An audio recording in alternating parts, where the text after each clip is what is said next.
In our last episode of Death by Bunjie, we saw a phenomenon of arrow flight. Yesterday's episode, I showed you some slow motion video. I'm having such a blast with that.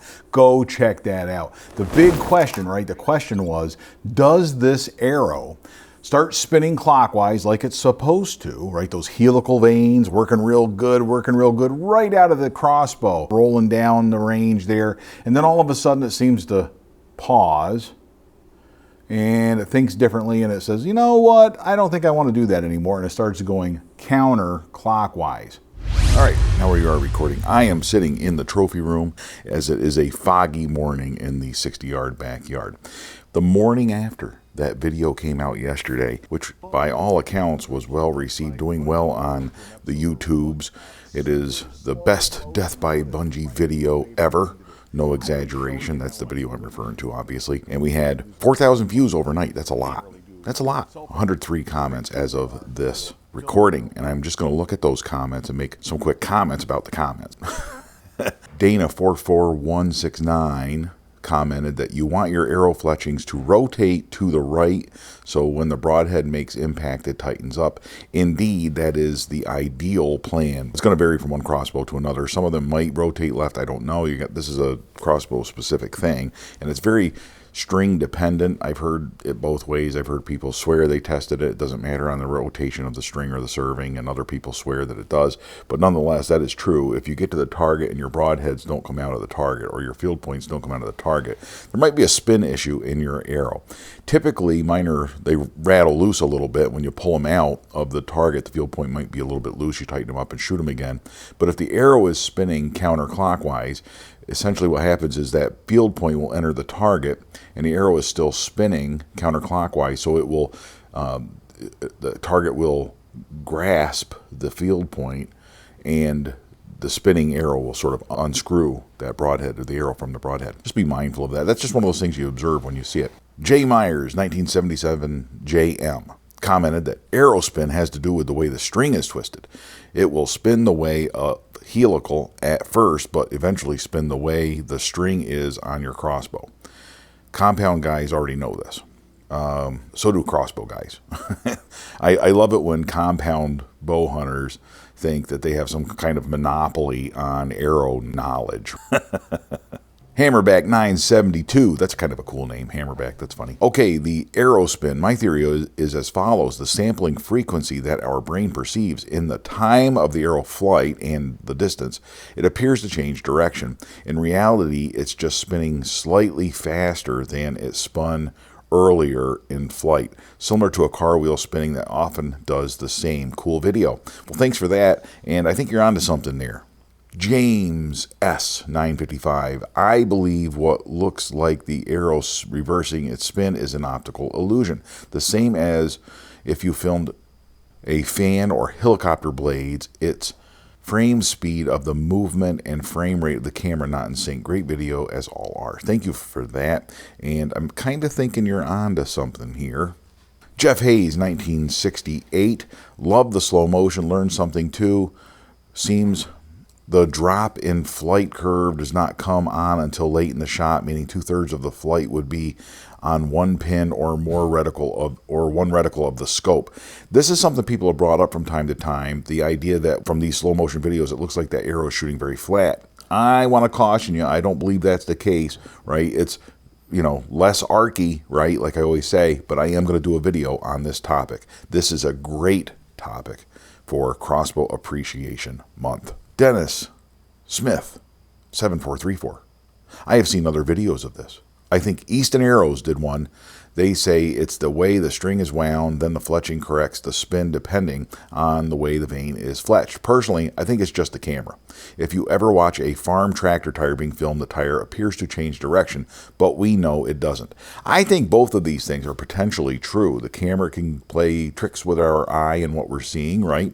But also, I think your video about the way the string is wound, from everything I've read, there's some debate about this still, but I do think that affects the spin of the arrow.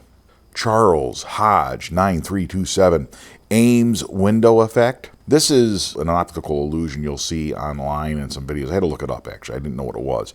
But basically, if you have a certain shape on a screen and it rotates, it makes it look like a different shape. There's a lot of little optical effects, both that are computer related and that are camera related, but also in reality, in real life, in person, these different optical effects. Interesting. Kevin Donahue 7355, I think it switched rotation in the air. That is crazy. I love the slow motion video. Makes me want to do that with my crossbow. So much happiness. You really made my day watching how beautiful they fly. Grab that cold drink and watch them fly. Go Bunjie. Well, thank you for that. I actually am right there with you. I'm one of those guys that watches this slow motion and it's new to me and it's exciting and it's what can I learn from this and how can I use this as a tool to learn more about the crossbow. So I'm really glad you appreciated it. As for switching rotation in the air, is that possible? I think that's entirely possible. I think you can have enough energy in an arrow where it is going down range, but the natural flight of that arrow from the string or whatever other source of energy makes it want to turn the opposite way that your vanes or your fletchings are trying to make that arrow spin. That is entirely possible. I do believe that, but I don't know that's what's going on here. This is from Archery 365. Get that X1, Rich. I have one. And of the crossbows I do have, including that awesome Deathstalker 420, the X1 is my favorite. Wow, I didn't need to hear that. Archery 365, I don't think it is physically possible for it to change direction, but what I do think is happening is that the spin rate of the arrow slows enough for the frame rate of the video to make it appear to rotate the other way. It could also be, hang on here, that the spin rate of that arrow is increasing over distance. And as it's increasing, it starts to appear to spin the other way. Ooh, think about that. J. Miller 286, the speed of the spin of the vanes and the distance from the lens give the appearance of counter rotation, but cannot reverse. It is an illusion. I think you're onto something with the illusion part. I'm not sure that the distance from the lens has much to do with it, though. Philip Lang, 1361, going with wind, hoping the windsock is a clue. Interesting. That's a good eye because that windsock's down there for a reason. It's down there to give me information about when to pull the trigger, when to shoot, so that I'm not shooting in the middle of the wind. You know, when you're shooting 60 yards, at 20 yards it might not make much difference. But at 60 yards, the wind might be doing one thing where I'm sitting. It might seem like there's no wind, but down at the bottom of the yard there might be wind. So that sock is there to give me that information. I benefit from that a great deal, I think. You know, it's important to have that. But if that windsock is moving in super slow motion, then there's some kind of wind down here, and I'm sure that can affect arrow flight over distance. One-Eyed Archer says, great video, Rich. Love it. Xeno looks so beautiful. Man, is that true. That is one great crossbow, and Friend of Bunjie Jim, I got to tell you, thank you very much for sharing that time with me so that I was able to shoot that crossbow in the 60-yard backyard.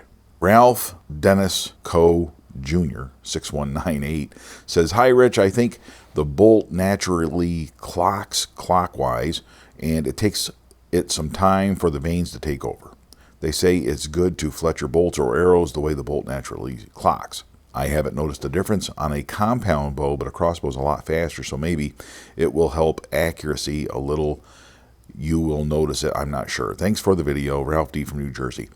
I think you're probably onto something as far as the speed, faster speed. Boy, it does affect the spin of those arrows, doesn't it? Because it's faster. It means that it's going to affect it faster because there's more drag.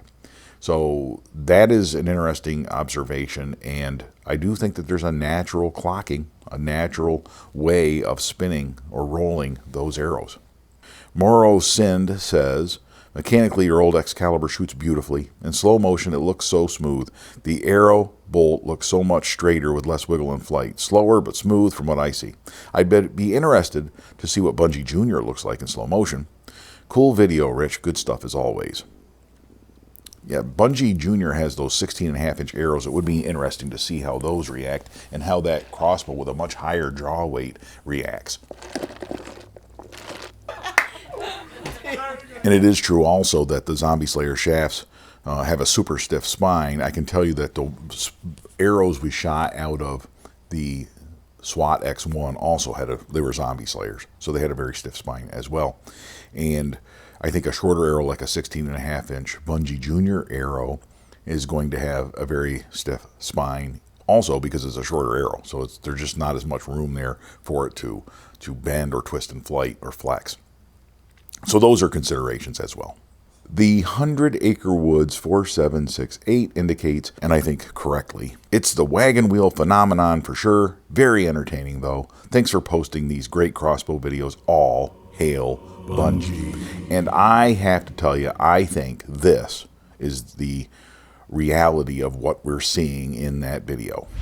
Now, I haven't read those comments yet because those comments didn't exist at the time that I'm filming this, if that makes sense, right? I'm just gonna edit this and put those comments in after I see them. My thoughts are this, and maybe some of those comments will change my mind. I don't know, because I'm not an expert on aerodynamics or any of that stuff, right? I'm not an expert on any of this stuff. I'm just learning as I go, and this is just something I found interesting. I don't think that an arrow spinning that fast, rolling that fast downrange, can stop and turn and change direction.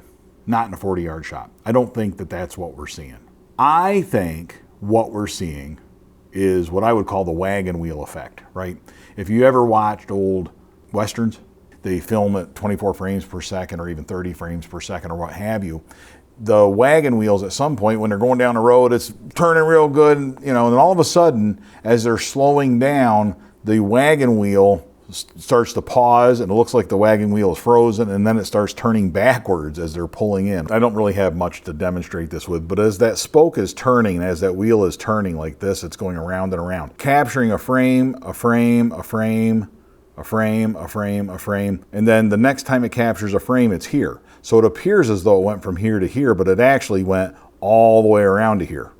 Does that kind of make sense? That's really the wagon wheel effect. And I think that's what we're seeing with this arrow. The frame rate's 960 frames per second coming out of this camera, coming out of this phone. And you can run these tests in your backyard. As that arrow goes down range, it's rolling faster and faster and faster as it goes down range, okay? That spin is increasing. And as it increases, it's going down range and it's going around, and it's like the camera's capturing it here, then here, then here, and everybody's happy. But as it goes faster, now all of a sudden it's capturing it here, making a full rotation, capturing it here, making a full rotation, capturing it here. Not a full rotation, half a rotation, or whatever, right?